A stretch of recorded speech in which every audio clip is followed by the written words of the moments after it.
Welcome back in your YouTube channel smart classes. Friends, आज का जो हमारा टॉपिक है वो है सांख्यिकी, जिसे इंग्लिश में स्टैटिस्टिक्स बोलते हैं। अब बात आता है जो स्टैटिस्टिक्स शब्द है वो कहाँ से आया है और इसका क्या अर्थ है।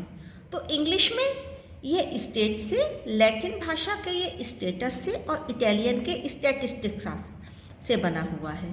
ठीक है, इन तीनों ही शब्दों का जो अर्थ है वो होता है राज्य। अर्थात जो स्टैटिस्टिक्स शब्द है उसका मेन कार्य है राज्य से संबंधित। अब देखते हैं राज्य से क्या इसका संबंध है। प्राचीन काल में राज्य की जनशक्ति, धन शक्ति, सैनिक शक्ति, भूमि, कृषि आदि से संबंधित विभिन्न सूचनाओं का संकलन शासकों द्वारा कराया जाता था। ठीक है, जो भी उस समय के राजा महाराजा हुआ करते थे वो इन सब चीज़ों का जो भी सूचनाएं संकलित होती थी वो इसकी करते थे। ठीक है, तो आंकड़ों से संबंधित कार्य को राज्य तंत्र का विज्ञान कहा जाने लगा। इसीलिए ये जो भी आंकड़े होते थे, ठीक है, परंतु वर्तमान में सांख्यिकी शब्द का प्रयोग राज्य तक ही सीमित न रहकर विज्ञान, कृषि, अर्थशास्त्र, समाजशास्त्र, वाणिज्य आदि क्षेत्रों में प्रयोग किया जाने लगा है। कुल मिला के पहले सिर्फ ये राज्य के लिए प्रयोग होता था, आज जीवन के प्रत्येक क्षेत्र में इस शब्द का प्रयोग किया जा रहा है। सांख्यिकी शब्द के लिए विभिन्न विद्वानों ने अनेक परिभाषाएं दी हैं। 1935 में W.F. विल्कॉक्स, ये एक हुए आपके वैज्ञानिक हुए हैं जिन्होंने 1935 में इसे सूचीबद्ध किया। फर्ग्यूसन ने क्या कहा है स्टैटिस्टिक्स के बारे में? Statistics is a branch of scientific methodology, यानी कि वैज्ञानिक पद्धति शास्त्र की एक शाखा है। किंग ने इनके विषय में कहा है, स्टैटिस्टिक्स के विषय में, गणना अथवा अनुमानों के द्वारा एकत्रित सूचनाओं के विश्लेषण के द्वारा सामूहिक प्राकृतिक या सामाजिक घटनाओं का विवेचन करने की विधि सांख्यिकी विज्ञान है। ध्यान दीजिए एक बार डेफिनेशन पर फिर से।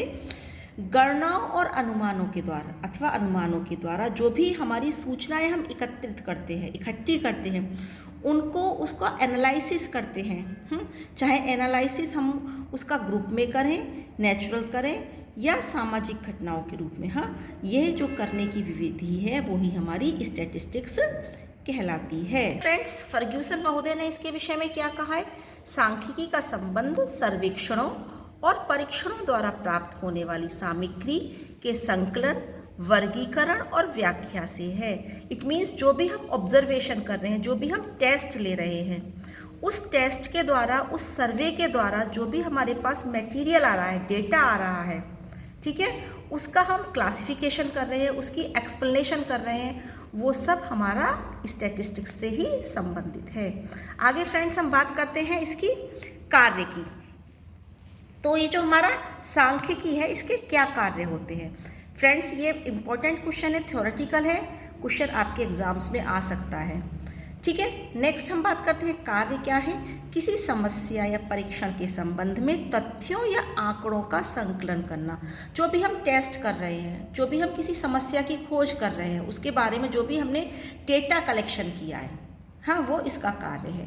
सेकंड, समय व स्थानानुसार व्यवस्थित।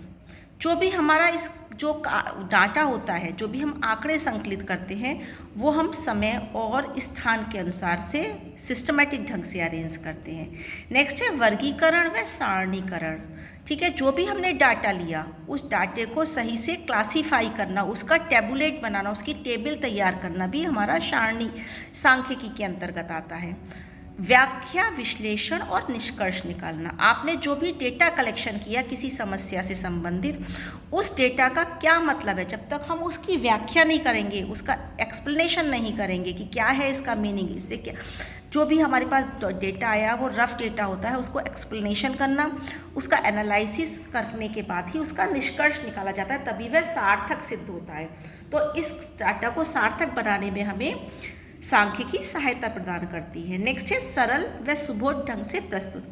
आपका जो डाटा आया, मैंने भी बताया था, वो बिल्कुल बिखरा हुआ होता है, उसको सही ढंग से प्रस्तुत करना, उसका यूटिलिटी बताना, उसका उपयोग बताना सांख्यिकी का ही कार्य है।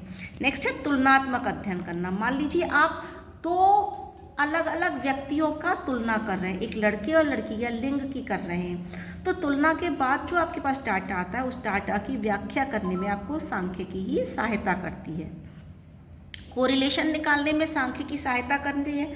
साथ ही साथ जो पुराने नियम होते हैं, हाँ, पुराने नियमों की परीक्षा और नए नियमों का निर्माण करने में आपको सांख्यिकी सहायता प्रदान करती है। पुराने नियम पहले से चले आ रहे होते हैं, उनमें कुछ परिवर्तन, नई खोजें होती हैं, नए नियम न निकल तो नई खोज के बाद ही नए नियम बनते हैं, उनको स्टेबल करने में हमें सहायता करता है, वो है सांख्यिकी। तो फ्रेंड्स, अभी तक हमने जो देखे थे वो सांख्यिकी के कार्य देखेंगे, स्टैटिस्टिक्स हमें कहाँ कहाँ हेल्प करती है। अब हम देखते हैं नीड एंड इम्पोर्टेंस, इसकी क्या आवश्यकता है, इसका क्या महत्व है।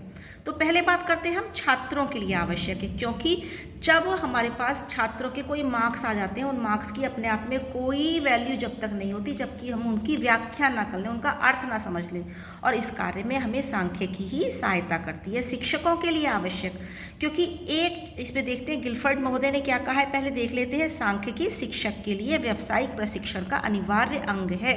जब तक टीचर को ये नहीं पता होगा कि अमुक बच्चे ने इस विषय में इतने अंक लिए और यह इस छात्र यहाँ पर स्टैंड करता है, अपनी क्लास में इसकी ये पोजीशन आती है, तब तक वह उस बच्चे को सही ढंग से मोटिवेट नहीं कर पाएगा, उसकी समस्याओं को नहीं समझ पाएगा, और इस सब कार्य में आपको स्टैटिस्टिक्स हेल्प करती है।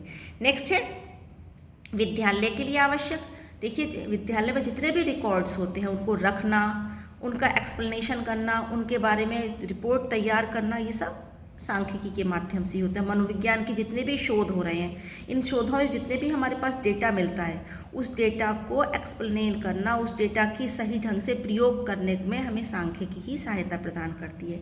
इसी के साथ साथ शैक्षिक और अनुसंधान कार्य में भी हमें सांख्यिकी की आवश्यकता पड़ती है, क्योंकि अनुसंधान से भी हमें क्या मिलता है, आंकड़े मिलते हैं। शिक्षक शैक्षिक अनुसंधान हो या अन्य क्षेत्र के अनुसंधान हो, सभी से हमें डाटा ही मिलता है, और उस डाटे की जब तक कोई वैल्यू नहीं है, जब तक हम उसको सही ढंग से बता ना दें कि उसका क्या अर्थ है। नेक्स्ट है मूल्यांकन के क्षेत्र में सहायता करती। जब हमारा रिपोर्ट कार्ड आता है तो उस रिपोर्ट कार्ड की जो उसका अर्थ होता है, हाँ, कितने मार्क्स का क्या मीनिंग है, इसे बताने में हमें सांख्यिकी ही सहायता प्रदान करती है। इसलिए जीवन के प्रत्येक क्षेत्र में सांख्यिकी का बहुत ज़्यादा महत्व है। अब बात करते हैं बाउले महोदय ने इसके विषय में क्या कहा है। सांख्यिकी का ज्ञान विदेशी भाषाओं के ज्ञान के समान है, जो किसी परिस्थिति में किसी समय भी लाभप्रद हो सकता है। कहने का मतलब है, जैसे हमारी जो फॉरेन लैंग्वेज है हमारे कभी भी काम आ सकती हैं जब हम अन्य समाज में जाते हैं, उसी तरह से जो सांख्यिकी है, अगर हमें इसकी नॉलेज है तो इसे हम जीवन के किसी भी क्षेत्र में प्रयोग कर सकते हैं। तो फ्रेंड्स, एक बहुत छोटा सा पर इम्पोर्टेंट वीडियो था जो स्टैटिस्टिक्स की थ्योरेटिकल पोर्शन के ऊपर था। अब जो हम इसमें बात करेंगे आगे चलकर, डेटा क्या होता है, फ्रीक्वेंसी क्या होती है, किस तरह से हम इन सांख्यिकी का प्रयोग करते हैं, ये सब हम अपनी नेक्स्ट वीडियो में करेंगे। तब तक के लिए, वीडियो देखने के लिए आपका धन्यवाद। अगर आपको ये वीडियो पसंद आया हो तो इसे लाइक, शेयर और सब्सक्राइब करना ना भूलें।